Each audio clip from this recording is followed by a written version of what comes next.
Welcome to Shadows of America, where history's darkest secrets come to light.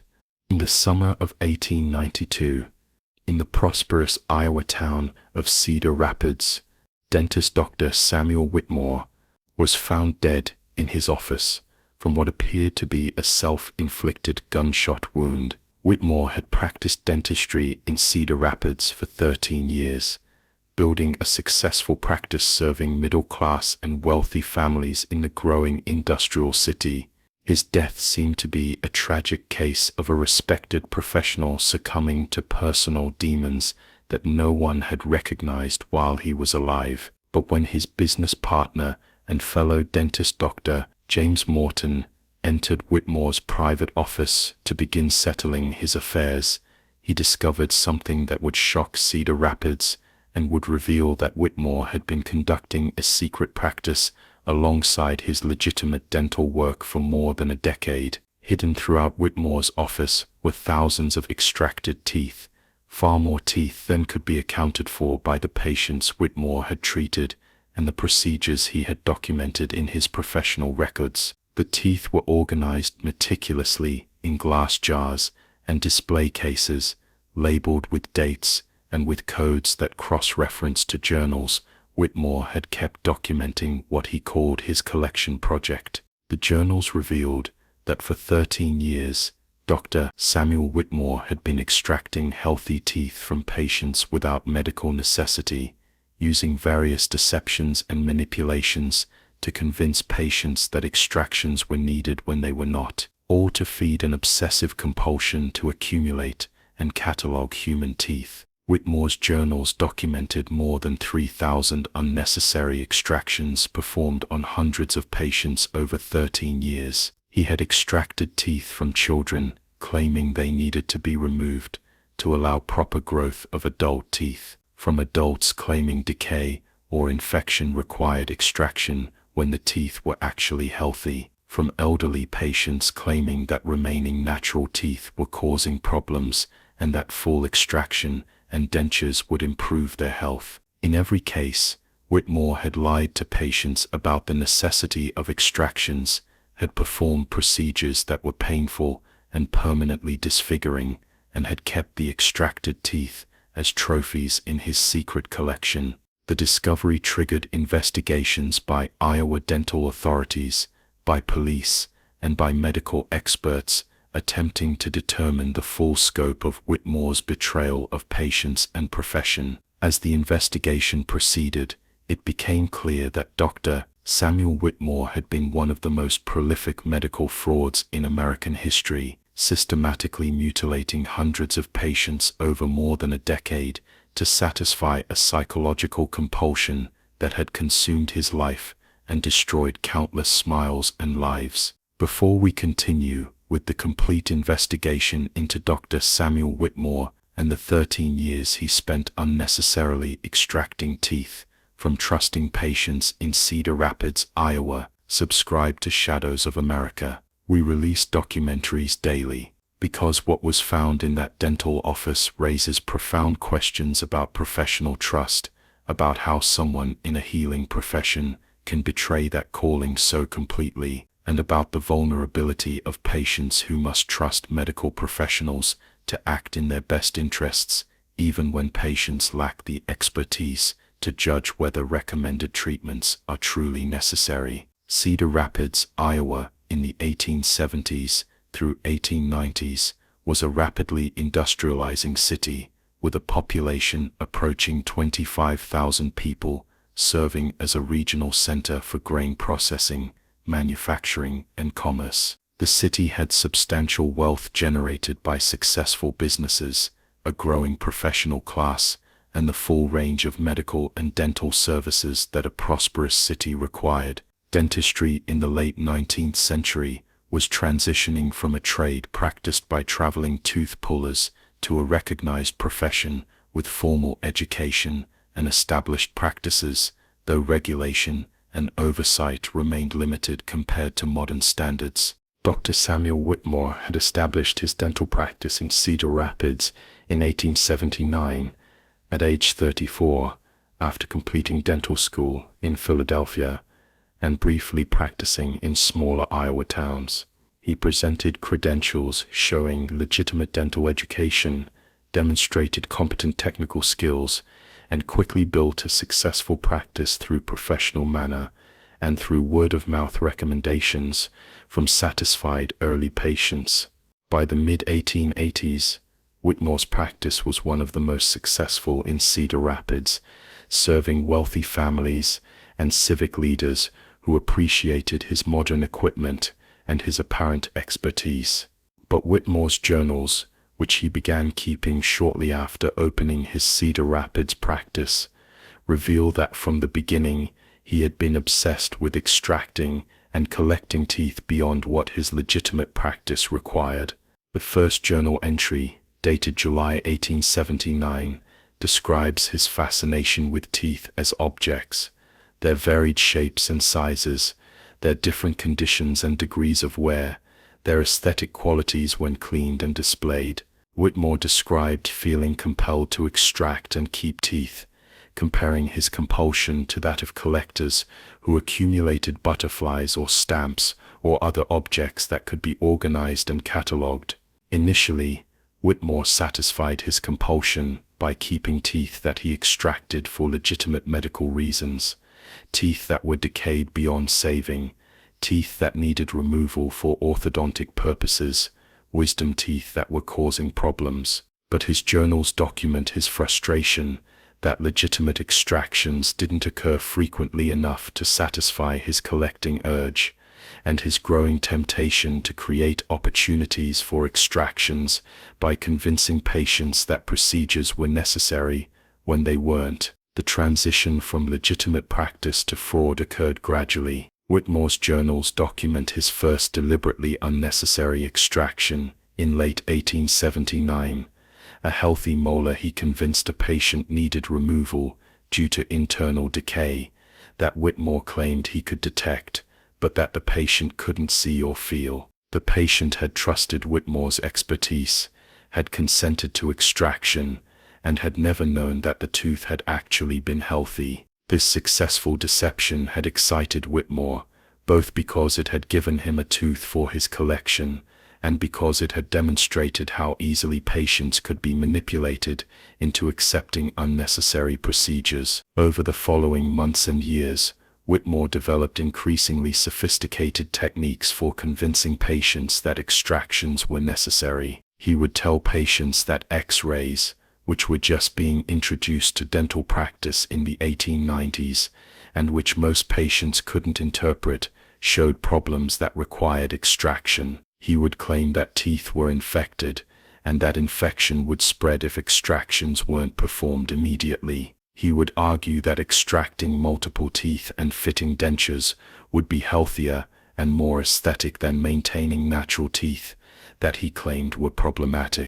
In every case, Whitmore used his professional authority and patients' lack of dental expertise to convince them to consent to procedures that served his collecting obsession rather than their medical needs. Whitmore's journals document his developing expertise in patient manipulation and in covering his tracks. He learned which types of patients were most trusting and least likely to seek second opinions: elderly patients, poor patients who had limited access to other dentists, children whose parents trusted professional authority, immigrants whose language barriers made it difficult to question recommendations. He developed standard explanations for why extractions were necessary that sounded medical and authoritative, but that were actually fabrications designed to justify procedures that served no legitimate purpose. The physical evidence of Whitmore's systematic fraud was overwhelming. The thousands of teeth in his collection,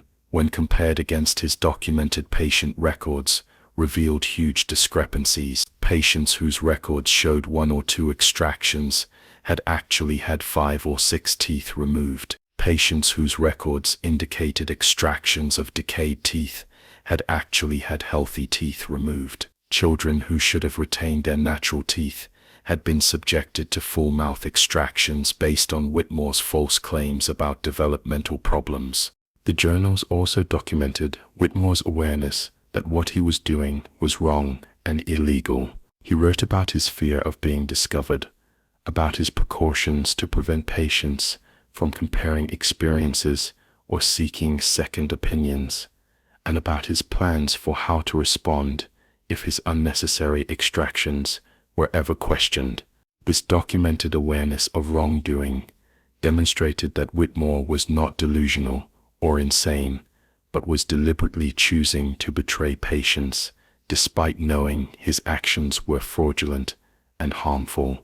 The psychological toll on Whitmore himself was evident in his later journal entries. By the late 1880s, after nearly a decade of systematic fraud, Whitmore wrote about feeling trapped by his compulsion, about wanting to stop, but feeling unable to resist the urge to extract and collect more teeth. He described his collection as both a source of pride, evidence of his dedication to his obsession, and as a burden that consumed his thoughts, and that had made normal relationships impossible since he couldn't share his secret with anyone. The breaking point appeared to have come in 1892, when a patient who had received multiple extractions from Whitmore sought treatment from Dr. Morton, Whitmore's business partner, who shared office space, but who maintained a separate practice. Morton had examined the patient and had been shocked to discover that several of the extractions Whitmore had performed appeared to have been unnecessary based on the condition of remaining teeth and based on what the patient described as Whitmore's explanations for why extractions had been needed. Morton had confronted Whitmore about this case, leading to a heated argument where Whitmore had denied wrongdoing, but had appeared agitated and defensive. Shortly after that confrontation, in June 1892, Whitmore had shot himself in his office during evening hours when no one else was present. He had left no suicide note beyond his journals, which ended with a final entry stating, "I cannot continue carrying the weight of what I have taken from them. The collection that should have brought me satisfaction has brought only shame and fear. I cannot face what I have done being revealed." When Morton discovered Whitmore's body the next morning, and then discovered the massive tooth collection and the journals documenting 13 years of systematic fraud, he immediately notified authorities and dental licensing boards. The investigation that followed was complex and traumatic, requiring authorities to review Whitmore's records for hundreds of patients, to attempt to determine which extractions had been medically justified and which had been unnecessary fraud, and to notify patients that they had been victimized by someone they had trusted with their medical care. The challenges of identifying victims were significant. Dental records in the 1890s were often incomplete or poorly maintained. Patients who had been children when Whitmore extracted their teeth were now adults who might not remember the specific reasons Whitmore had given for extractions. Some patients had died or had moved away from Cedar Rapids, making it impossible to examine them or to confirm whether extractions had been necessary. And crucially, teeth that had been extracted years earlier couldn't be examined to determine whether they had been healthy or diseased at the time of extraction, leaving many cases where necessity of extraction couldn't be definitively proven or disproven. Despite these challenges, the investigation identified hundreds of likely victims, patients whose documented extractions exceeded what medical necessity would have justified, patients who had been left with significant dental disability due to excessive extractions, patients who had been children when Whitmore had convinced their parents that full mouth extractions were necessary for proper development, when current dental understanding suggested those extractions had been medically unjustified. The medical assessment of harm caused by Whitmore's unnecessary extractions was devastating. Loss of natural teeth causes bone loss in the jaw, changes facial structure, makes eating difficult, affects speech, and causes social stigma that was particularly severe in the 1890s when dental restoration options were limited. Patients who had lost multiple teeth due to Whitmore's fraud faced lifelong consequences, including difficulty chewing food, probably leading to nutritional deficiencies, jaw pain and facial changes from bone loss, speech impediments from missing teeth, and social isolation due to appearance concerns. Children who had been victims of Whitmore's unnecessary extractions faced particularly severe consequences. Premature loss of primary teeth can affect development of permanent teeth, can cause orthodontic problems that persist throughout life, and can affect jaw and facial bone development during crucial growth periods. Several of Whitmore's child victims had been left with permanent dental and facial disfigurement due to his unnecessary extractions of teeth that should have been preserved. The financial harm was also significant. Patients had paid Whitmore for unnecessary extractions and then had incurred additional costs for dentures or bridges to replace teeth that never needed to be extracted in the first place. Working-class patients who could barely afford dental care had spent money on procedures that harmed rather than helped them, while Whitmore had profited from their trust and from their inability to question his professional judgment. The question of what had motivated Whitmore to develop his compulsive collection practice was debated extensively. His journals provided some insight, describing his fascination with teeth as objects and his compulsive need to accumulate and organize them. Modern psychological understanding would likely classify Whitmore's behavior as involving obsessive-compulsive features combined with collecting behavior that became pathological when it led him to harm patients to feed his collection. The parallel between Whitmore's practice and legitimate medical specimen collection that occurred in medical schools and research settings raised uncomfortable questions. Medical education and research in the 19th century frequently involved collecting body parts and organs as teaching materials and as research specimens. The practice of keeping extracted teeth for teaching purposes was itself common and accepted in dental education. Whitmore's journals suggest his collecting may have started from exposure to legitimate specimen collections but had mutated into something pathological when separated from educational purpose and when pursued through systematic fraud and patient harm. The Iowa State Dental Board conducted a comprehensive review of the case and issued a report concluding that Whitmore had committed systematic fraud that represented one of the most egregious violations of professional ethics in American dental history. The board recommended numerous changes to dental regulation, including requirements for second opinions before major procedures, better patient education about treatment options, and stronger oversight of dental practitioners to prevent similar abuses. Many of these recommendations were eventually implemented, though change occurred slowly over decades following the Whitmore case. The lawsuit filed by Whitmore's victims against his estate sought compensation for the harm he had caused. The estate had limited assets. Whitmore had lived modestly despite his successful practice, apparently investing most of his income back into equipment for his practice and into maintaining his secret collection. The estate was eventually liquidated with proceeds distributed among identified victims, providing some financial compensation though nowhere near adequate for the lifelong harm many victims faced. The question of what to do with Whitmore's collection of thousands of teeth became controversial. Some argued for preservation as evidence and as a historical example of professional misconduct. Others argued for disposal, viewing the collection as effectively stolen property that should be destroyed rather than maintained as a curiosity. Eventually, the teeth were buried in a mass grave with a simple marker noting they represented victims of dental fraud, treating the collection as remains deserving respectful disposal rather than as objects to be preserved or studied. The impact on Cedar Rapids' dental community was severe and lasting. Whitmore's fraud created pervasive distrust of dentists, with patients reluctant to accept recommendations for extractions, even when extractions were medically necessary.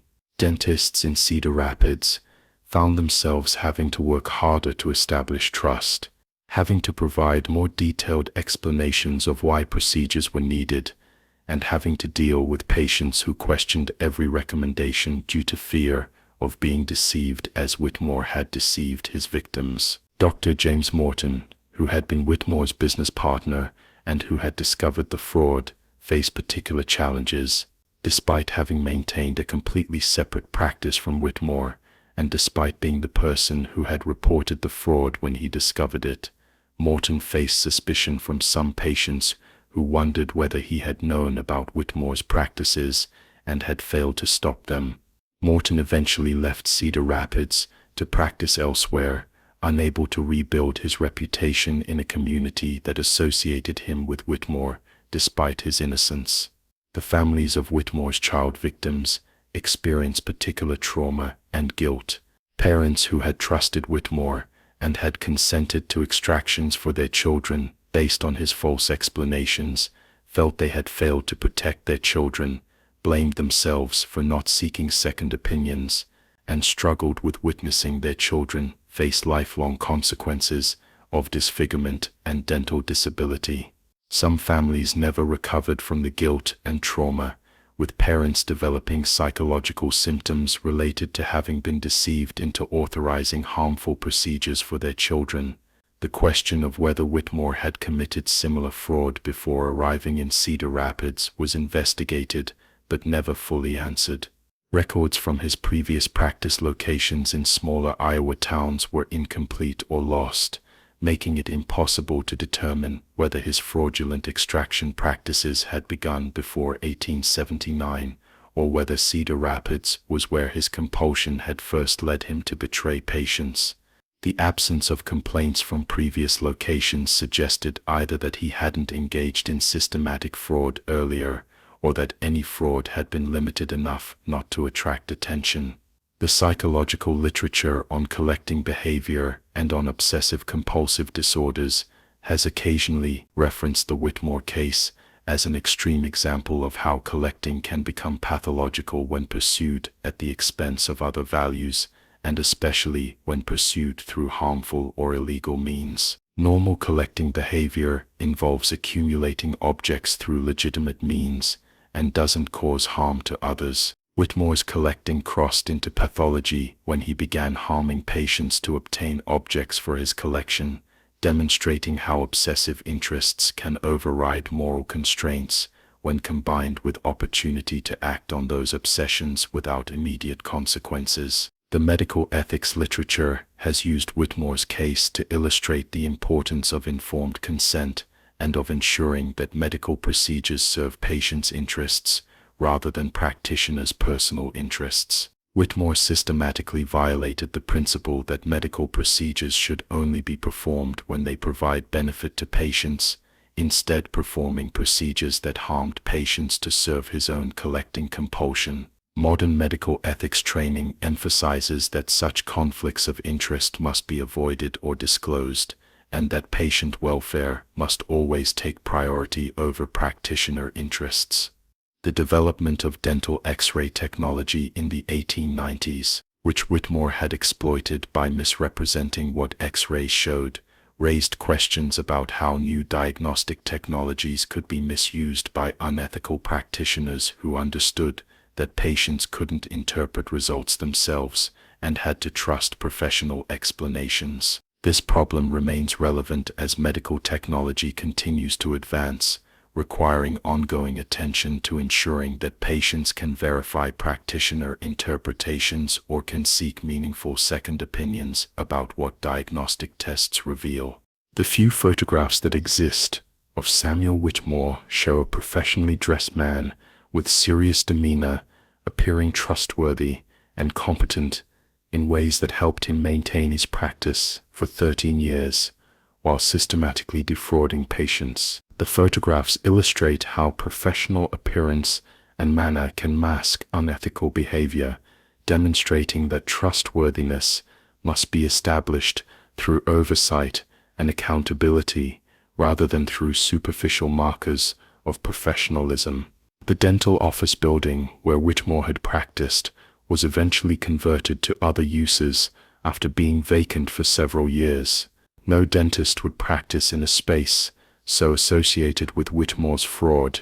The building's association with his crimes made it difficult to rent for any purpose, and it was eventually demolished in 1905, removing the physical reminder of what had occurred there, but not erasing cultural memory of Whitmore's betrayal of patients and profession. The memorial erected to Whitmore's victims in Cedar Rapids Cemetery in 1900 lists only the number of identified victims rather than names, protecting privacy while acknowledging harm that had been done. The memorial's inscription reads, "To those whose trust was betrayed by one sworn to heal, may their pain remind us that professional authority requires not just knowledge, but also integrity." The memorial stands as a reminder of the case and as a commitment to preventing similar betrayals in the future. Modern dental education includes study of the Whitmore case in courses on professional ethics and patient care, using it as an extreme example of how professional authority can be abused and of the importance of maintaining appropriate boundaries and prioritizing patient welfare. The case appears in textbooks on dental ethics and in discussions of how professions can maintain public trust through self-regulation and through holding members accountable for misconduct. The question of whether better patient education could have helped identify Whitmore's fraud earlier has been debated. In the 1890s, patients had limited ability to understand dental conditions or to evaluate whether recommended treatments were necessary. The information asymmetry between dentist and patient created opportunities for exploitation that were difficult to prevent through patient education alone. Modern approaches that emphasize patient education and shared decision-making help reduce this asymmetry, but information imbalance between medical professionals and patients remains a challenge that requires multiple safeguards, including second opinion requirements and professional oversight. The development of dental insurance and third-party payment systems in the 20th century created additional oversight of dental procedures, with insurance companies reviewing treatments to determine whether they were medically necessary before approving payment. While insurance review has its own problems and limitations, it does provide an additional check against unnecessary procedures that a system where patients paid dentists directly without outside review couldn't provide. The Whitmore case illustrates how such additional oversight mechanisms can help protect patients from fraud. The surviving victims of Whitmore's unnecessary extractions, who lived into the mid-20th century, carried visible and invisible scars from their experiences. Photographs of some victims show the facial changes caused by premature loss of multiple teeth, sunken cheeks, altered jaw structure, premature aging of facial appearance. These physical changes were accompanied by psychological scars, difficulty trusting medical professionals, anxiety about dental care, shame about appearance, and anger at having been betrayed by someone who should have protected rather than harmed them. The few letters and diary entries that survive from Whitmore's victims describe their experiences of gradually learning they had been victims of systematic fraud, of coming to understand that procedures they had thought were medically necessary had actually been unnecessary mutilations performed to feed one man's compulsion. The betrayal of trust, combined with the permanent physical consequences of unnecessary extractions, created complex trauma that many victims struggled to process throughout their lives. The question of whether Whitmore experienced genuine remorse before his suicide, or whether his final journal entry reflected only fear of consequences, has been debated.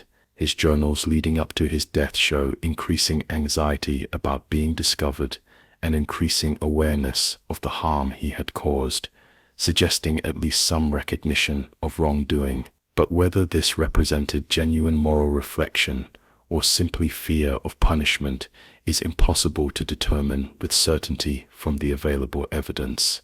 The investigation of Whitmore's case contributed to broader recognition of the potential for medical fraud and of the need for better oversight of medical and dental practitioners. The case demonstrated that professional credentials and respectable appearance were insufficient guarantees of ethical practice, and that systems for identifying and preventing medical fraud were necessary to protect patients who couldn't adequately protect themselves through their own vigilance. The Cedar Rapids medical community's response to the Whitmore scandal included establishing a peer review committee where local physicians and dentists would review unusual patterns of practice that might indicate fraud or incompetence. This voluntary peer oversight represented an early attempt at professional self-regulation aimed at preventing practitioners like Whitmore from operating undetected for years. While such self-regulation had limitations, professionals were sometimes reluctant to report concerns about colleagues.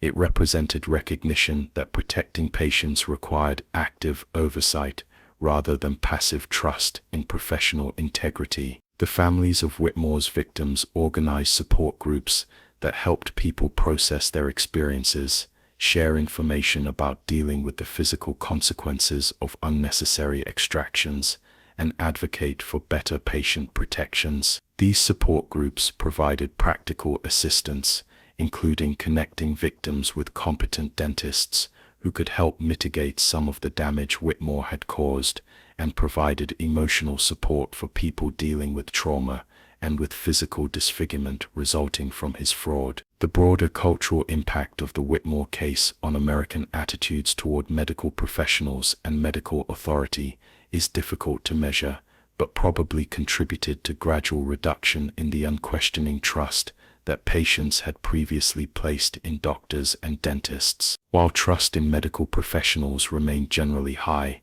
cases like Whitmore's created awareness that such trust needed to be balanced with appropriate skepticism and with willingness to seek second opinions when major procedures were recommended. The legal precedent established by the civil suits against Whitmore's estate influenced how future cases of medical fraud and malpractice were handled. The court's willingness to hold Whitmore's estate liable for harm he had caused, even though he was dead, established that financial accountability could extend beyond a practitioner's lifetime, providing some deterrent effect and providing mechanism for victim compensation even when perpetrators had died or had fled. The destruction of Whitmore's journals after the investigations were complete eliminated what would have been valuable psychological and historical documents, but the decision prioritized protecting victim privacy over preserving documentation. The choice reflected judgment that continued existence of detailed records of Whitmore's fraud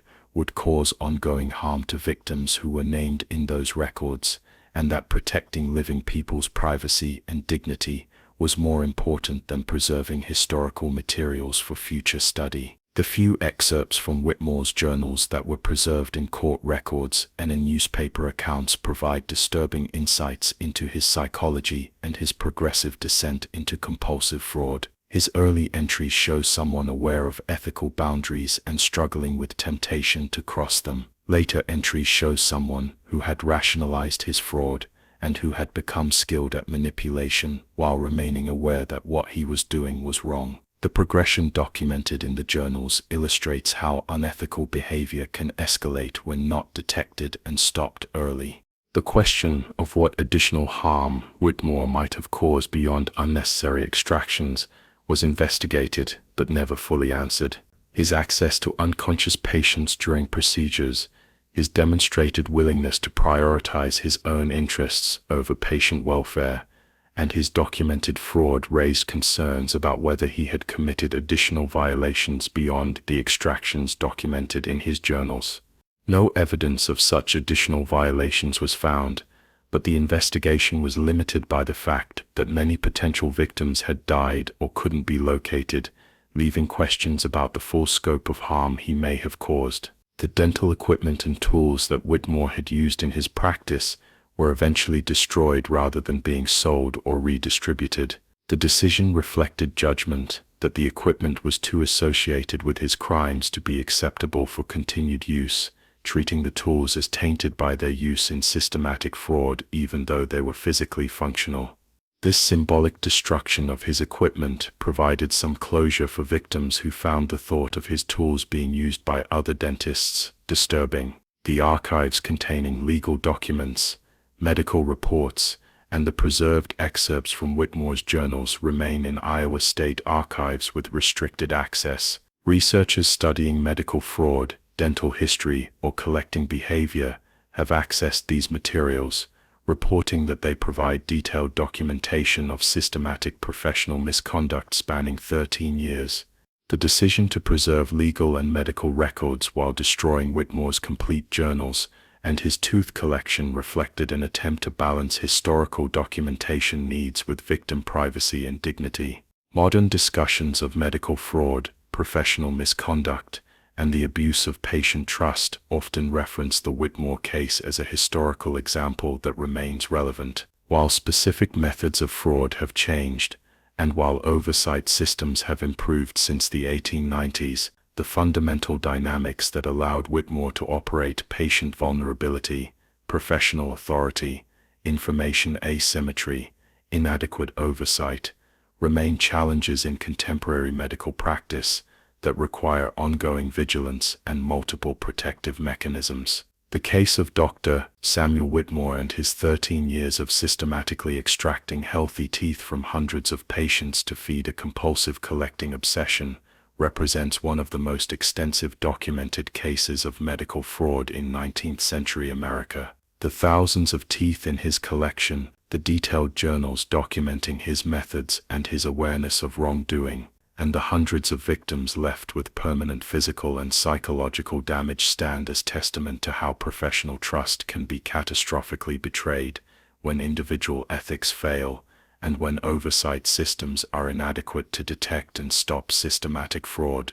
The patients who trusted Whitmore with their dental care, who accepted his recommendations for extractions believing he was acting in their best interests, who suffered pain and permanent disfigurement based on his false claims about medical necessity, experienced profound betrayal that many carried throughout their lives. Some found compensation and some measure of justice through the investigations and lawsuits that followed Whitmore's death. Others lived and died without knowing they had been victims, believing until the end that the teeth Whitmore had extracted had needed to be removed.